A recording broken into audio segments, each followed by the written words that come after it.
Бәріңізге сәлем. Бүгін тәтті алма жасаймыз. Бірінші ыдысымызға қантымызды салып аламыз. Одан соң суымызды құямыз. Енді араластырып, жай отта қайнататын боламыз. Ал ол уақытта біз алмамызды тазалап алатын боламыз. Жуып, осындай бетіндегілерін алып тастаймыз.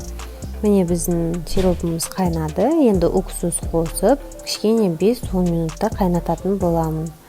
Ал одан соң алмамызға осылай таяқтарын салып дайындап аламыз.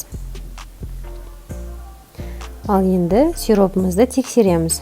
Салқын суға осылай 1-2 тамшы тастаймыз. Ол осылай қатты болып қалу керек. Ал одан кейін краситель қосамын. Негізі қоссаңыздар да болады, қоспасаңыздар да болады. Енді алмамызды алып, осылай батырып шығамыз. Айналдырып барлық жеріне жеткізіп, оны қалауларыңызша әсемдесеңіздер болады. Барлық алмамызды осылай дайындаймыз. Мен астына жазып кетемін, қанша қант, қанша су қосатын. Одан 6 алмаға шығады. Ас болсын, ұнаса міндетті түрде подписка жасап кетіңіз.